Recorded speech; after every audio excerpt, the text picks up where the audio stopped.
Oi, pessoal, como é que vocês estão? Eu espero que vocês estejam bem. E hoje a gente conversa um pouquinho sobre A Casa Assombrada do John Boyne.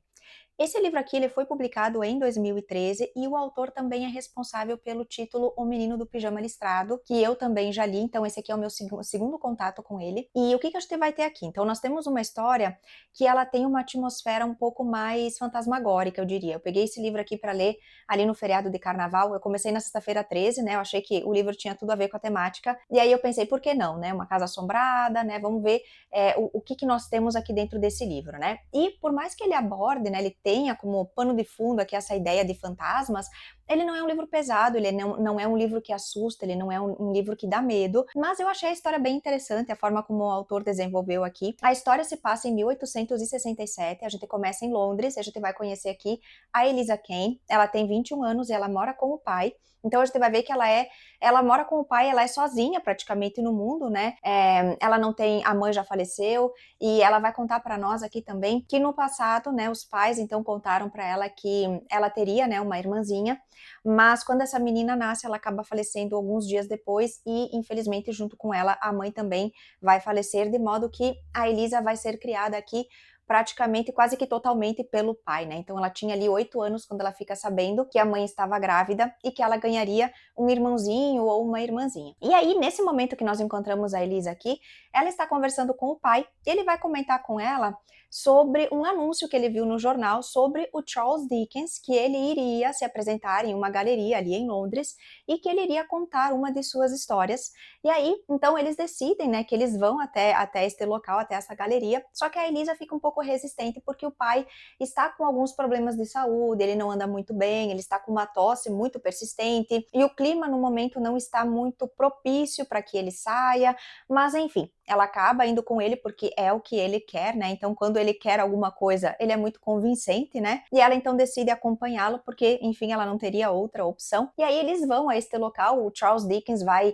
contar ali uma de suas histórias de fantasmas. Só que a noite está muito chuvosa, é uma noite com muita neblina, é uma noite fria, e o pai acaba ficando exposto, né, a este clima, a essa temperatura, e quando ele volta para casa no dia seguinte ele já está muito mal e alguns dias depois ele acaba falecendo. Então a Elisa vai ficar completamente sozinha, ela não tem amigos, ela não tem familiares com quem contar, então ela se encontra aqui numa situação em que ela se sente um pouco perdida, um pouco deslocada, ela não sabe exatamente para qual direção correr, e ela vai descobrir que a casa em que ela viveu durante todos esses anos com o pai era alugada. Ela nunca soube, o pai nunca contou a ela, né, que esta casa era alugada, e aí o senhorio vai bater a porta dela e vai dizer que a casa é alugada, que pertence a ele, e que toda terça-feira ela precisa então pagar o aluguel. E com isso, ela vai dizer a ele que infelizmente ela não vai conseguir manter esse aluguel. Ela trabalha como professora, ela é professora de meninas aqui, de garotinhas, e com o que ela recebe não é suficiente para que ela possa fazer os pagamentos. E nesse meio tempo,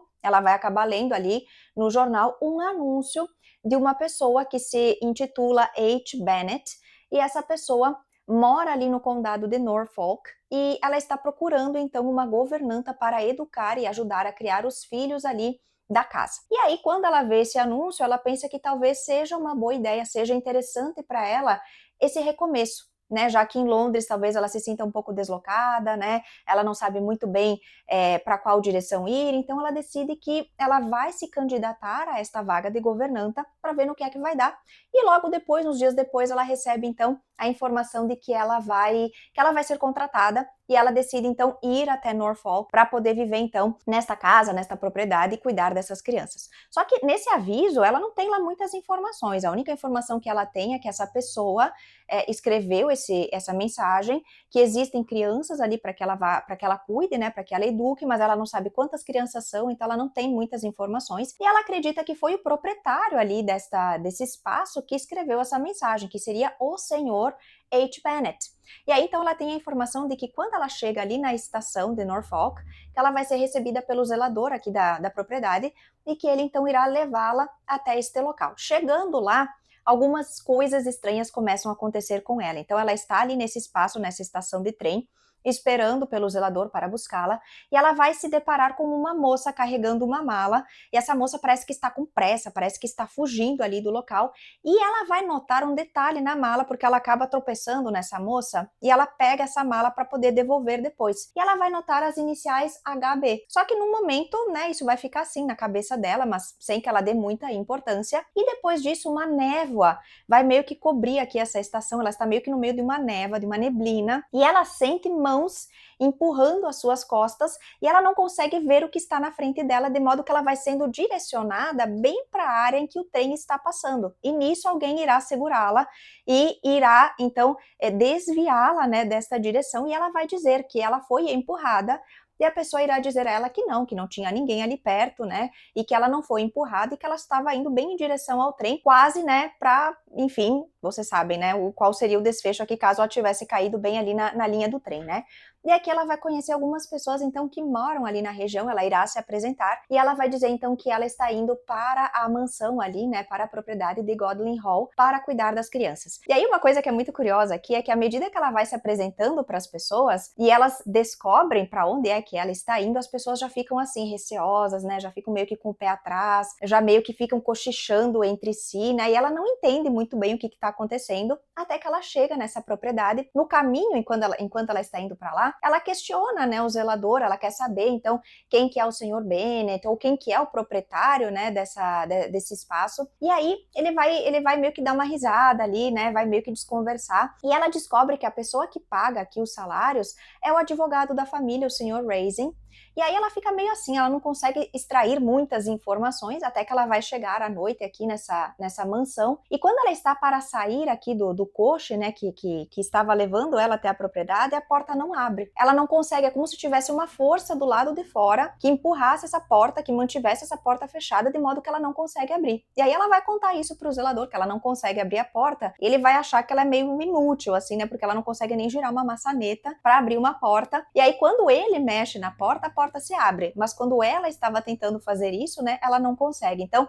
algumas coisas muito estranhas começam a acontecer. É como se tivesse uma força que tentasse impedi-la de chegar até esta mansão, de chegar até esta propriedade. Chegando lá, ela acredita que ela vai ser recebida por algum mordomo, né, por algum adulto, algum responsável pela propriedade, mas quem abre a porta aqui é uma menina aqui de 12 anos, a Isabela, e aí ela vai ficar um pouco assim, né? A Elisa vai ficar um pouco chocada com a recepção, porque ela não esperava que uma das crianças da casa fosse abrir a porta. E em conversa com essa menina, a Isabela, que tem 12 anos de idade, e a gente vai ver que a Isabela é uma menina que tem um comportamento bastante adulto, né, para a idade dela. A gente vê que ela é uma menina mais séria, ela quase não sorri, e ela, em conversa com a Elisa, né, vai dizer então que o único adulto que existe ali dentro desta casa é a própria Elisa, é a própria governanta. Então, a Elisa já começa a ficar assim, né? Ela chega nessa casa, ela não sabe muito bem quem são os donos da propriedade, mas ela conhece essas crianças primeiro, né? Então,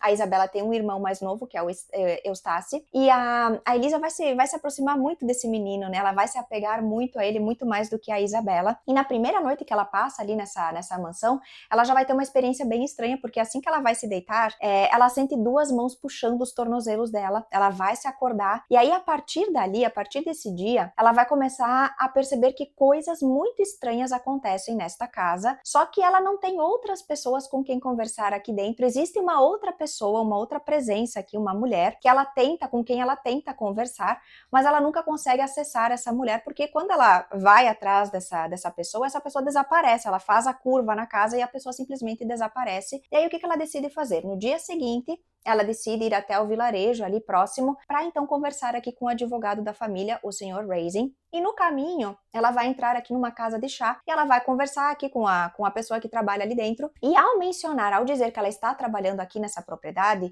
a pessoa já fica meio assim. Então, a gente vai ver que as pessoas, elas meio que pisam em ovos, né? Quando elas descobrem que a Elisa está trabalhando aqui nessa propriedade. E com o tempo, a Elisa vai conseguir colher algumas informações e ela vai descobrir que no período de 1 ano, ela é a 6ª governanta que está ali dentro desta propriedade para para cuidar das crianças. Então, 4 delas morreram de forma um pouco estranha. Uma delas foi uma situação bem específica, que eu não vou dizer para vocês o que que é, e as outras 3 foram alguns acidentes, né, causados ali dentro, que aconteceram ali dentro dessa propriedade, e a Elisa começa a ficar muito curiosa. Então a gente vai ver que ela é muito determinada, ela quer ir em busca da verdade, ela quer entender o que é que está acontecendo, porque ela não consegue extrair muitas informações. Então, de fato, ela percebe que ali dentro desta casa existe uma presença que nós poderíamos dizer que é maligna, né? Uma presença que não quer que ela fique ali, que existe uma obsessão, né? Essa presença quer de qualquer forma se livrar da Elisa, mas existe uma outra força ali dentro que parece que está ali para protegê-la. Então, ela vai começar a entender, ela vai começar a desvendar esses mistérios à medida que ela consegue conversar aqui com o advogado. A gente vê que no início ele tem um assistente e esse assistente é bem resistente, né? Então, o advogado meio que foge um pouco da Elisa, porque ele é a pessoa responsável aqui pelo pagamento dos salários, né? E é a pessoa que tem um conhecimento a respeito dessa família, do que aconteceu com essa família, por que é que essas crianças estão sozinhas ali dentro dessa propriedade. Então, a Elisa vai bater o pé até que ela consiga conversar com esse advogado e ela consiga extrair todas as informações necessárias para que ela entenda o que é que está acontecendo aqui dentro. Então, assim, fica a recomendação para que vocês façam essa leitura e vocês entendam, vocês desvendem aqui o mistério, o que é que está acontecendo aqui nessa propriedade, quem é esta força que está aqui dentro que quer, de uma certa forma, impedir a Elisa de ficar perto dessas crianças, de ficar aqui nesta propriedade. Então, pessoal, fica a minha recomendação aqui para vocês. O livro é muito bom, mas não esperem uma história de fantasma aterrorizante, uma coisa que vai, eu vou ter que dormir com a luz acesa porque eu tô com muito medo. Não. É um livro leve, eu diria. Eu acho que o que mais se destacou aqui para mim foi a determinação da personagem, da Elisa, em desvendar esse mistério, em tentar entender o que é que estava acontecendo aqui dentro, muito mais do que essa força que existia aqui dentro da propriedade. E acima de tudo, ela é muito preocupada com essas crianças. Ela se preocupa muito com elas. Então, a gente vai ver que aquele título de H. Bennett, que tinha lá naquele anúncio que ela leu, na verdade pertencia à última governanta que ocupou o lugar aqui nesta casa. Então, foi a própria governanta que escreveu esse bilhete, porque ela simplesmente queria se livrar dessa propriedade, e a Elisa Kane acabou, né, sendo a pessoa que se candidatou a esta vaga e acabou sendo a pessoa, né, que foi escolhida aqui para ficar dentro desse espaço. Então, fica aqui a minha recomendação para vocês, pessoal. Caso vocês já tenham lido esse livro também, deixem aqui nos comentários que eu quero saber qual que é a opinião de vocês, tá bom? E se vocês me acompanharam até aqui, não se esqueçam de deixar o seu like, se inscrever aqui no canal, ativar o sininho para as notificações e a gente se vê numa próxima. Até lá! Tchau, tchau!